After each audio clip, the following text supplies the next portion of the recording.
The Seahawks have a history under John Schneider of thriving, signing undrafted free agents. How do they stack up compared to the rest of the league this year? We're going to have a special guest here breaking it down, going through Seattle's dessert draft on our Tuesday edition of Locked On Seahawks.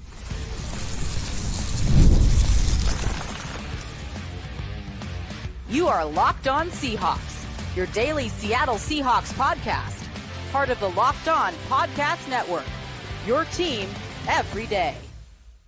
Greetings, 12. This is Corbin Smith, host of the Locked On Seahawks podcast, your daily Seahawks podcast, part of the Locked On Podcast Network, your team every day. Glad to be joined, as always, by my co-host in crime, Rob Rang, and a special thanks to all the 12s that are listening in. Whether you're listening from St. Paul, Minnesota, or in the Bahamas, we greatly appreciate each and every one of you for making Locked On Seahawks your first listen 5 days a week. We are glad to welcome back. He liked the first time enough that he decided he was willing to come back on a second time. We are happy to have Thor Nystrom of Fantasy Pros here. He is ready to wield the hammer and dish out some incredible insight on this year's undrafted crop signed by the Seahawks. Thor, as always, we greatly appreciate you having on the show, and we're looking forward to breaking down your dessert draft rankings and much more. Yeah, thanks for having me, boys. No one loves the UDFA process more than me, the dessert draft, as I like to call it. And no one prioritizes it more over the years than Seattle, seemingly. And it's another great UDFA class that Seattle has pulled in. So I'm excited to talk about that with you guys and break down some of the prospects that they signed.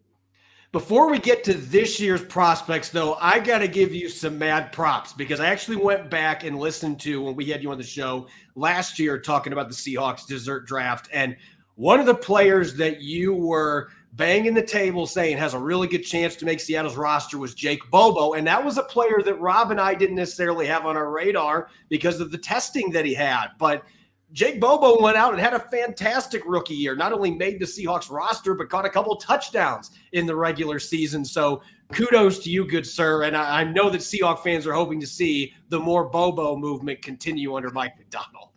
For sure, yeah, and even exceeded my expectations. Seattle just does such a good job. I love the UDFA process so much because it speaks to sort of a three-pronged thing where it's not only the GM who's prioritizing it, of course, but it's the ownership who's investing what I consider to be couch change. You know, when you consider the investment in free agents and you consider the draft process, the amount of money that you have to spend in UDFA to bring these guys in, but then also the scouting department going down deep in the weeds to find these different guys. Usually they have some warts on their evaluation, and that's the reason that they're available at the sticker price that they are in that. But a guy like Bobo or a guy like Brady Russell or all these different guys that John Schneider signed over the years, Thomas Rawls, Doug Baldwin, Jermaine Kearse, George Fant, Poona Ford, John Radigan, Deshaun Sheed, Jerron Johnson. You could go on and on and on.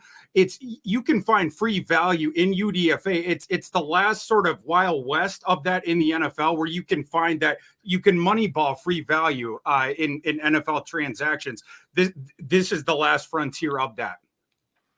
Well, I'm just going to jump in here real quick, Thor. Again, thank you so much just for joining us. And as Corbin said, kudos for your prognostication here a year ago with Jake Bobo. And that's actually where I wanted to start off with. Before we start talking about the 2024 class, I wanted to look at that 2023 class. The Seahawks currently have 7 different players that were undrafted free agents a year ago that are currently on their roster. And I'm going to list them and I'm going to ask you to pick out who you like long-term. Now, obviously you don't have the, quite as much maybe perspective on the Seahawks and their long-term building, but I'm just intrigued by your perspective on these players. So I'm going to list them and then you just kind of identify the player that you think has the most exciting upside. Maybe it's as simple as Jake Bobo. Obviously, he is one of them. Jonathan Sutherland, the safety that played at Penn State. I know that you are familiar with him. Lance Boykin, a cornerback from Coastal Carolina, a linebacker, Patrick O'Connell from Montana State safety, Ty Okada, Chris Stoll, the long snapper. Maybe that's the easy answer here, who might have the longest NFL, career ahead of him. And then finally, as you mentioned, Brady Russell, who originally signed with the Philadelphia. Seattle signed him in September. But the point is that, as you mentioned, Seattle has a long track record of free agents. Are there any in last year's class that you think are, just basically just starting to scratch the surface of their career and maybe has a future career similar to some of the players you just mentioned, say a Doug Baldwin or Jermaine Kearse, for example? I probably have to go with Bobo. It's definitely the easy answer, but we saw some stuff with him during his college career that, and we were talking about this on last year's episode, where potentially portended to a guy that could scratch and claw, not only to stick on a roster, but you could potentially get value on him at the margins. Now, when you go out and you get some of these UDFAs, like I mentioned, they have warts on their evaluation. With him, it was the athleticism. But with all players, Rob, as you know, you're a guy that I greatly respect in this space, going back years and years with draft evaluations. You can't, with every guy, you can't judge them only on what they can't do, right? You need to focus on what they can do, or not predominantly, but that's you have to understand what they can do. And with a guy like Jake Bobo, you guys saw it last year. The things that he can do, it was sufficient to add value to an NFL roster. That's a guy who is going to continue to remain on an NFL roster going forward. Some of those other guys, obviously they're going to stick around, the long snapper, of course, as well. But yeah, Bobo was the dude for me, and he would remain my answer for that question. Let's start looking towards this 2024 class now, shall we? We'll see who you call your shot on that's going to make this football team this time around. But I want to start from a big picture perspective here with this class. And Thor, I greatly appreciate the in-depth rankings you put out for the dessert draft every year. And the Seahawks were ranked number 1 a year ago. Let our listeners know where they fall in your rankings this year, just kind of from a big picture standpoint, what you think of this year's UDFA class for John Schneider and company. This year, for me, they rank number 4. And like you mentioned last year, and this is well, it's post draft, but it's based on my pre-draft ranking. So it's not like there's no tomfoolery going on here. Those rankings are based on my pre-draft rankings. Seattle was ranked number 1 last year, and you guys all saw how that played out. They drew all that value out of the UDFA class last year. This class I have ranked number 4 for Seattle. It's another really strong one. And again, like I mentioned, Seattle has shown during the entire John Schneider era that they invest in this, not just monetarily, but also their scouting department all year long. They get down there in the weeds. They are in contact with the agents. If your client doesn't get drafted, we will be in contact with you in the 7th round. We will be reaching out to you. We want you to come and play here. We are an organization that gives opportunities to undrafted free agents. At this point, if you are that agent, that you are not getting lip service from those guys like you are some other organizations, you will actually be given an opportunity to compete for a week 1 roster spot if you sign with Seattle. You can see that now over the years. It makes them appealing on multiple different angles when you look at that, when you're sort of gauging your options from the player's perspective, the prospect's perspective, and also their representative's perspective. And Seattle once again comes in with a very strong UDFA class, number 4 in my rankings. Well, and that's where I would kind of ask you is like, again, looking at the list here, the Jack Westover, the tight end from University of Washington, a lot of Seahawks fans are very familiar with. George Halani, the running back from Boise State. Hayden Hatton, the wide receiver from Idaho. D. Williams, a receiver, return man from Tennessee. A center that I assume that you were quite familiar with, sir, from your experience at Kansas. And Mike Nowitzki, Garrett Greenfield, the big offensive tackle from South Dakota State, a heck of an athlete. Is there any of these players? Maybe there's a different one. Nelson Caesar being another one from Houston, who was a pretty high-profile free agent. Is there any of these free agents this year, Thor, that you are especially excited about? I'm going to start with Caesar and Greenfield. Were the top 2 guys. They were the two guys that Seattle signed that were on my pre-draft top 200 on my board. Caesar broke out this past season, and the thing that I like about him, team leader, was a team captain at Houston, was a guy who built himself up in the weight room. He's a guy that players in the program rave about as a hard worker and a leader, built up his body as well. And then first team all Big 12 last year, led the Big 12 in sacks, 9.5. 13.5 tackles for loss. I like the hand usage. I like the first step. He has a lot of pass rushing moves as well. So when he's coming forward on the attack, that's what you see with him. That's where you got the productivity out of him. Earlier on in his career, the reason that it took him a little bit of time to break out, he was this sort of undersized defensive end, number one. And then number two, as you guys know, was stuck behind Peyton Turner and Logan Hall on those Houston depth charts. So it's like, what are you going to do? But yeah, between that first step and those active hands, that's how he sort of leads the dance on that and starts throwing the kitchen sink at you. I like the nifty pass rushing moves that he has. And then he also adds some sneaky value on special teams, blocked a field goal each of the last 2 years. So that's something to keep an eye on as well. The thing with him, a little bit undersized, lacks power. So he needs to keep adding weight, which again, he has done, needs to keep doing it. We'll see how much that frame can end up holding. But is he maxed out or can he add a little bit more? The guys who gave him fits in college, and I imagine that this will continue to be the case, it's the power tackles who have good length. He's going to face more of them in the NFL. So he's going to need to keep working on those moves. The pass rushing moves. Like I said, he does have the deep grab bag of them, but those long guys, they can sort of, stall the engine of that, where it's more difficult for him to cycle through. If he can keep getting stronger, add to that core strength, that will help him to be able to cycle through those counter moves maybe more effectively. I see him as a situational pass rusher at the next level, but I like the progression I saw of his game and the things that I've heard about him. So as a situational pass rusher, I like that aspect of him. And then the other one, Greenfield. I was surprised Greenfield did not get drafted. Utter monster at the FCS level.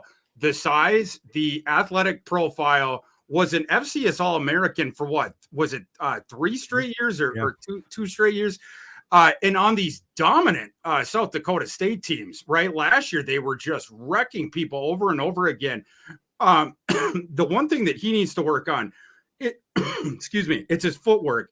That's the thing I think that the NFL was nitpicking about him, especially when you consider him as a tackle at the next level. It's the thing that might negate his opportunity to get a shot there, because he could get crossed up by athleticism or counter moves. And when you project him against the athletic guys and the speed guys at the next level, he might have to play guard at the next level. But the thing is, again, with both the size and the athleticism, the other thing is, he's not a stiff. In fact, he wins the leverage game all the time. It was funny. I talked to some people during the pre-draft process, and I kept hearing the thing about Greenfield of he's small. And I'd be like, no, he's not. And they'd be like, no, watch his film. And I'd be like, no, I have. It's because he wins the leverage game. And I'd be like, go back and watch it. And then, the person would be like, oh yeah. Because it appears that way, because again, he always is playing low and firing off low, and he wins the leverage game. So he appears to be a little bit smaller on the field because of that. And then his opponents were smaller in the FCS and that sort of stuff. But a very good dominant FCS player who has all those athletic traits. My only question is that footwork on the perimeter in the NFL, and if he could get crossed up in the NFL there. But I think he'll be a solid guard in the NFL as a developmental guy. That's the guy that I think is sticking on the roster is Greenfield. I was pretty stunned that he did not get drafted. When we come back, we're going to dive more into Greenfield and the offensive UDFAs that the Seahawks brought in their dessert draft with Thor Nystrom. Don't go away. You're listening to the Tuesday edition of Locked On Seahawks. This episode is brought your way by Game Time. You shouldn't have to think about skipping a mortgage payment the next time you want to buy tickets to a big event. Game Time is a fast and easy way to buy tickets for all the sports, music, and comedy near you. They've got killer last-minute deals, all-in prices, views from your seat, and their best price guarantee. Game Time takes the guesswork out of buying tickets. If you're like Thor and you want to go see JJ McCarthy and the Vikings play next season, I've got some really good news for you. If you check out Game Time's website right now, you can get really good seats to road games as well as home games to see the Vikings for under $125. So if you want to see JJ McCarthy and hopefully light it up as Thor is hoping for, you can get those tickets at Game Time. Game Time has the deals on tickets right into the day of the event, and the Game Time guarantee means you'll always get the best price to write your own memories. If you find tickets in the same section row for less, Game Time will credit you 110% of the difference. Download the Game Time app today, create an account, and use the code LOCKEDON for $20 off your first purchase. Terms apply. Again, create an account and redeem the code LOCKEDON for $20 off. Download Game Time today. Last minute tickets, lowest price guaranteed. You're listening to the Tuesday edition of Locked On Seahawks. I'm Corbin Smith. Glad to be joined by my co-host in crime, Rob Rang, and a special thanks to all the 12s listening in. Thank you for making Locked On Seahawks your first listen 5 days a week. We greatly appreciate it. Glad to be joined by undrafted free agent guru Thor Nystrom. I messed your name up. Nystrom. I mixed your names up there. I don't know why I did that. Thor Nystrom of Fantasy Pros, and we're going to be diving into the offensive players now in Seattle's dessert draft. And Thor, you last year identified Jake Bobo as a player to watch and obviously had a really good first season. You just mentioned earlier in the show Garrett Greenfield, but you had a couple of players on your draft rankings that had draftable grades on offense. 3 of the 4 actually were offensive players that you had on the Seahawks list that you thought were going to get drafted. I want to talk about a player that I actually had the privilege to coach at Mount Si High School in Washington, and that is Jack Westover, who, when you look at the frame, you look at him, you say, not a very big guy, but then you turn on the film and you watch how he gets after it as a blocker, what he did in clutch moments for the Huskies a year ago. He's a player that, and I'm not saying this because I coached him, but he just feels like a player that maybe he is somebody to keep a close eye on, especially with some of the guys that have left in that tight end position in free agency for the Seahawks. Well, Corbin, now I'm interested to get your intel because I know that Westover had left the game for a while and it's football and he would focus on basketball. And I knew he had come back to football as a senior and played really well the first 2 games. And then did he break his collarbone as a senior? So this is what happened. Okay. Yeah, I still remember this play vividly because he had not played football in years. And it was I think it was the game-winning touchdown, actually. He caught a quick pass, rumbled down the left sideline, and he trucked the guy at the goal line. He ran over him so hard that he broke his collarbone. So we were all fired up on the sideline until we realized, wait, he's hurt and didn't play the rest of the season. But you would watch this guy dunk a basketball and stuff, and you're like, that guy has freak athleticism. So seeing what he turned into at Washington, it's a little bit of a unique perspective. But I want to see what you have to say about the player, seeing what you saw at Washington, and now getting to team back up with Ryan Grubb. Well, I think, you look at what he did the first 2 games there, and then the athletic profile and what we know of him now. He, as you know, coming out of high school, was the 0-star recruit. He had to walk on. I think if he had played, his sophomore, junior, and then even if he had just been healthy his entire senior year, I think he gets a scholarship. Would you agree with that? Yeah, absolutely. Yeah. So he only remained under the radar because of this very unique, I'm going to focus on basketball. No, now I'm going to try football again as the senior, and then started out well, but then gets injured right away. You see, and Corbin, I'd be interested too, if you agree with this. I see basketball all over his receiving game, like the ball skills. Oh, yeah. The way he high points the football and the really soft hands from rebounding. Yes. Yeah, you see all those traits. That's a kid who can catch it over his shoulders. He can spear it outside of his frame. And the other thing you see with the basketball players sometimes is the fluidity of because some guys, it's like they have good hands, but there's sort of like a clunkiness between I'm catching it now, and now, I'm a runner, and now I'm turning around, and now I have to see where it's just like there's like an extra ta-da. With Westover and again, some other guys who are multi-sport guys, there's more of the fluidity of spearing the ball outside their frame, and then just there's no wasted motion between then turning upfield and receiver and runner. It just they meld into one another completely like that. He's one of those guys that the ball skills are really, really good. And then there's just the fluidity with that. Westover, he's interesting because there was an argument against him, I think, during the pre-draft process that caused him to get drafted, both probably because he's still getting undersold because of the no star recruit thing and the walk-on thing, which is only a contextual thing, based on the stuff that we just talked about. But also the thing of later on, he in the offense that he played in, he was the fourth option. And I think the idea that some people were like, oh, he was just this tertiary fourth option and he benefited from the situation he was in. I watched that kid play.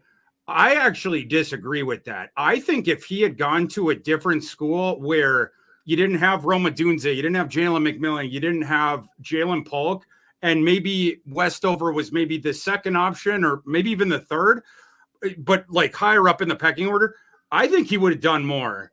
Like the fact that in that Washington offense, of course, you have to pepper targets to Rome. You have to pepper targets to McMillan. And then Polk has to get his, and then Dylan Johnson too, right? Like, I mean, they had so many different mouths to feed. And in that offense, what Westover became was the paper cut guy.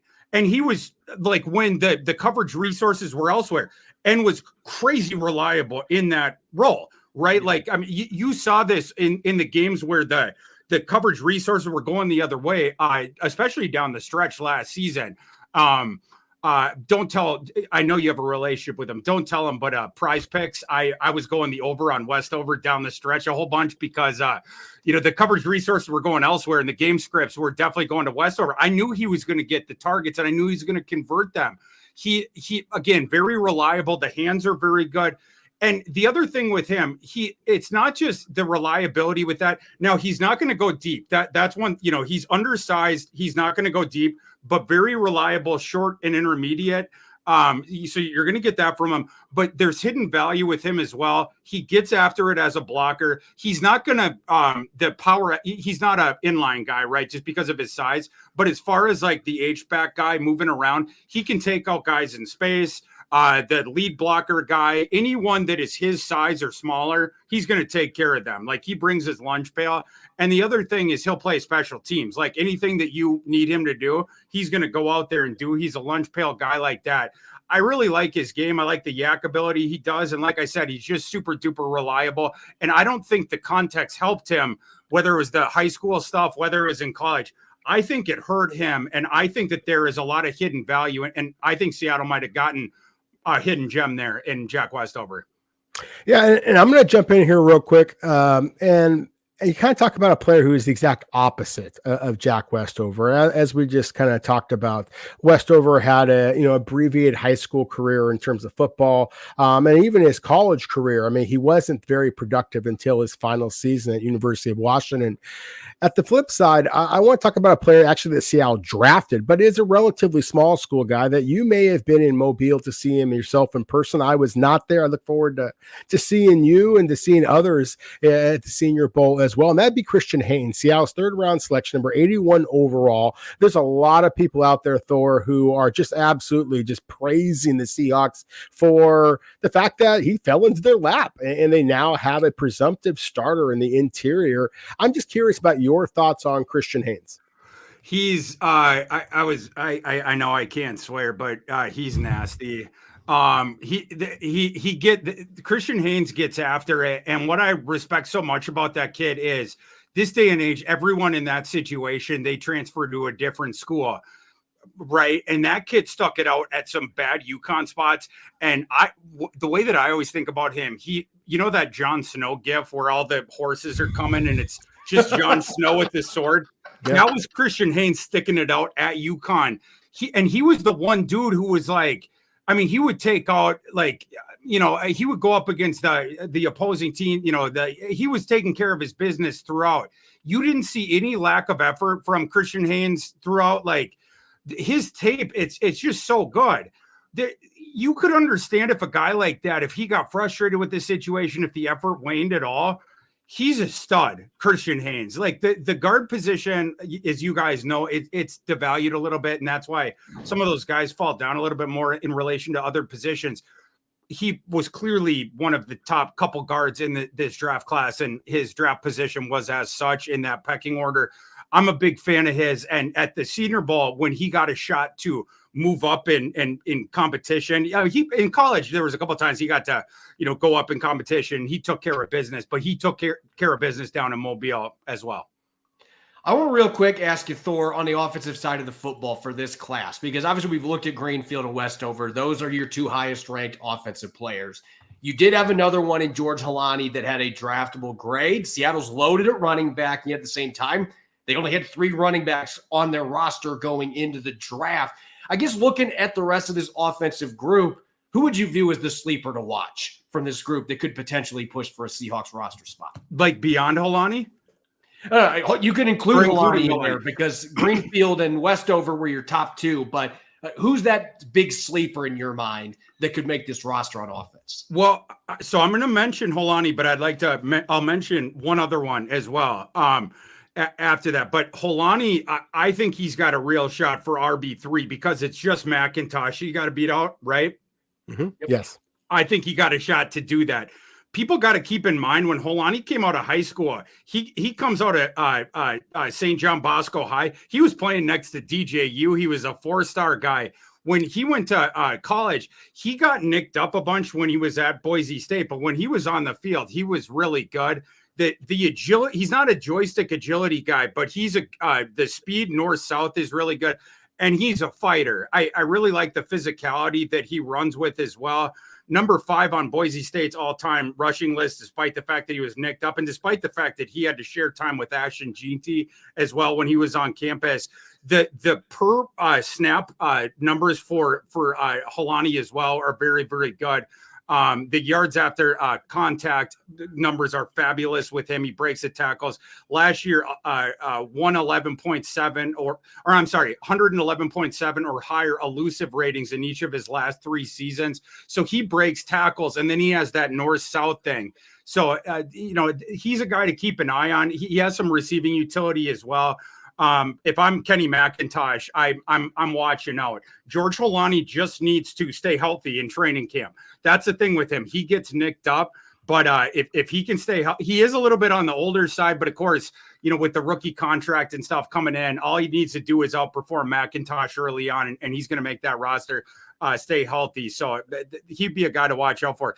The other guy, you guys have mentioned him before, but Hayden Hatton is a guy that I would watch out for. And the reason why, it's a very similar thing to what we were talking about before last year with Jake Bobo.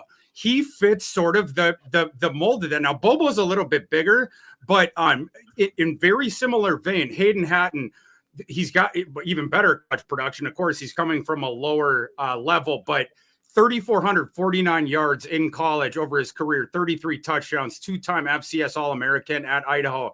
Love his hands. That's something that he has in common with Bobo. Very good body control, something he has in common with Bobo. Spears balls outside of his frame, something he has in common with Bobo. Doesn't waste any motion, something he has in common with Bobo. He's an efficiency receiver who's good, short, intermediate, something he has in common with Bobo. Very tough kid who will take the shot to complete the reception, something he has in common with Bobo. Weaknesses, he lacks speed, 4.63 speed, something he has in common with Bobo. So it's like there is a lot of stylistic similarities here. I think that's a reason to keep an eye on him because he obviously was identified by that fabulous Seattle scouting department and brought in. And this is a guy who was just, he wasn't viewed as, he was just outside of the draftable grade for most people on their boards, in large part because he went to the FCS. Now, he was the dominant FCS player. But again, you're looking at the scouting department that is just fabulous identifying guys like this. Last year, they had a guy that was in a similar sort of vein that you guys saw stick on the roster and produce and open eyes. And now this guy comes along. I would keep an eye on Hayden Hatton in training camp. Rob, I'm going to let you start off the defense because I know away from Nelson Caesar, there are several players that you were interested in hearing about from Thor in this class that as you had in your rankings, 3 of the top 4, the ones that had draftable grades are offensive players, but there's still some intriguing defensive guys in this undrafted class. Yeah, among the undrafted free agents, I think that we have to have the conversation about Nelson Caesar. We talked about him a little bit earlier, so I'm going to mention him in case, Thor, that you have anything else that you wanted to add about him. But there were 2 other defenders that I'm intrigued by your thoughts. I had an opportunity to evaluate Easton Gibbs, the inside linebacker from Wyoming, who was a very productive player at that level. The one that surprised me the most, actually, is Buda Jones, a nose tackle from Troy. And so, again, because I don't want to put you on the spot here and just assume that you know everything about all of these undrafted free agent types, I realize that you are the dessert draft connoisseur that you are, sir. But still, I want to pay some respect here and give you a little bit of flexibility. So I'm going to mention Easton Gibbs, linebacker from Wyoming, Buda Jones, the nose tackle from Troy. And if either of them, in your mind, have the goods to be able to stick it out and make a 53-man NFL roster. Yeah, Easton Gibbs is the one that I'm higher on there. What I like about him is his change of direction, and he had, and the production as well at Wyoming. We have seen also that coaching staff at Wyoming, not only are they good at identifying the high school kids that go a little bit under the radar in the high school recruiting, they're fabulous at developing those guys. And I think that this is another kid that could come up and be in a similar sort of a vein. A guy who identifies the play early on, the football IQ, triggers quickly, and then can go fit through the gap, shed, and go and find the ball carrier. Let's talk sleepers on defense, because obviously the Seahawks, as you mentioned, the big names out there are offensive guys like Doug Baldwin, Jermaine Kearse, that have been undrafted free agents that found success in Seattle. But there have been players like Deshaun Shedd, Brock Coyle being another one that came from FCS schools and ended up making Seattle's roster. When you look at the Seahawks undrafted free agents on the defensive side of the ball, 5 of your top 10 that you had ranked were on defense. Who are the sleepers, or who is the primary sleeper that you think Seahawks fans should keep a very close eye on heading towards training camp in Mike Macdonald's scheme? As far as on defense, a potential one would be Ro Torrance, just because so Ro Torrance, we were talking about this before about evaluation, where there's, you can focus on what a guy can't do, or you can focus on what he can do. If you want to focus on what Ro Torrance can't do, that's where it starts to get, there are some things he cannot do. And that's where, obviously he didn't get drafted. There's a couple things that kid's fabulous at. And fortunately, those are things that Seattle has traditionally, their defensive scheme that have played up and they have looked for. The number one thing, that kid is one of the best cornerbacks in this class at press. He, not only with the length, he has the size, he has the arm length and everything, but the technique and then just the film of it. It's every single time he's like it's like with the guys that the rock'em sock'em, when you have the 2 guys, every single time he's hitting the same spot. He's hitting you in the chest, and then he's funneling you where he wants you to go. Where you get in trouble with Ro Torrance is where it's 3-4 seconds after the snap, and now he's with his back to the quarterback and he has to trail the guy in man coverage. You don't want him there. He's going to get singed, the athletic limitations. But you want him mugging a guy off the line, because he's going to get the better of that he is going to affect you off of the line. It just is what it is. He's going to get his hands on you. He's going to hit you in the chest. That just is what it is. And then if you can keep him in zone, or if it's just very early on in man, if we can keep this within a second and a half or so after this, that 2 seconds maybe, and then pass him off to somebody else. He is a situational specific guy. But again, for a defense in Seattle, where for so long the press and everything like that is what they have looked for. This is a dude who, again, that skill, he is one of the best in this class. The other stuff I don't even want to say work on, because the thing of trailing guys 3 seconds after the snap is back to a quarterback. In the NFL, he will get torched if you do that. But situational specific, you work around that stuff and know that kid's got one superpower where right now you put him in, you do that. He will be way above average in the NFL at doing that one specific thing. The other stuff, see, right? Like, work on it, see how you can fit him in with the rest of the stuff. But with the press, that kid is real good. Yeah, and my final question for you, Thor, is very similar to what I asked you before about Christian Haynes. Obviously, he was drafted. Obviously, here we've been focusing on undrafted free agents. But the fact that Tyrese Knight played at UTEP, a program that not a lot of people are as familiar with, you may, again, have seen him in person in Mobile. I'm just curious about your thoughts with Tyrese Knight. Do you think that he has a shot to actually push for considerable playing time? Seattle, of course, got Bobby Wagner and Jordan Brooks, 2 early round picks, to, in the case of Bobby Wagner, a future Hall of Famer. But they are not going to be here. Seattle has brought in Tyrell Dodson, previously of Buffalo, Miami's Jerome Baker. They have 2 veterans, but they are both on 1-year deals. And Corbin and I have been talking about the possibility that Tyrese Knight, if he shows anything, he might be able to actually leap ahead, do some rock'em sock'em, as you said, and leap ahead of those veterans. What did you see, sir, from Tyrese Knight? Yeah, it's a guy who fits in line with what that scouting department has looked for at that position. I think, as you guys know, in the past, 75 stops last year as charted by PFF, which was first in this class of the linebacking position by margin. I'm looking through my database right now. The next highest guy in this class was 67. That's a guy who sideline to sideline, and he is going to stop you. It's like the Terminator sort of a thing. He's going to clean it up. And you want to talk about a guy who overcame bad circumstances, didn't get frustrated, play after play after play after play. He's the T-200 in Terminator, I forget what it was, but just the relentless pursuit, right? The triggering, the recognition of the plays, and then he's getting after you, and a good athlete as well, right? So, I mean, you have all that different stuff. A fan of his game, just with and good size as well, in terms of being fortified at that size. Just with the devaluation of that position, I wasn't sure exactly where he was going to go, but it's not like I think he was a reach or anything. And for this scheme and what that scouting department typically looks for in that position, it was not a surprise for me that Seattle ended up with that kid. Now I'm just picturing Mike Macdonald and John Schneider going up to Tyrese Knight on the practice field at OTAs, and the player turns around and says, "Give me your boots, your clothes, and your motorcycle." Doing that. And he's got the red light in his eyes. I greatly appreciate having you on Locked On Seahawks, as always, dishing out on the dessert draft. Of luck to you and your Vikings this upcoming season, and we may have to have you come on the show when the Seahawks and the Vikings get ready to play each other in Week 16.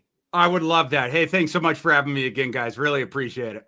Thanks, Thor. As always, you can follow me on X and Threads at Corbin Smith NFL. You can follow Rob at Rob Rang. You can also follow Thor at Thor KU. Make sure you know the KU for Kansas University. You can follow all of us on social media. And make sure to subscribe to Locked On Seahawks on YouTube and wherever you listen to your podcast to make sure you don't miss a single episode. Coming up tomorrow, I'll be live from the VMAC with some post-OTA observations. Make sure that you're listening in. Thanks for tuning in. Go Hawks.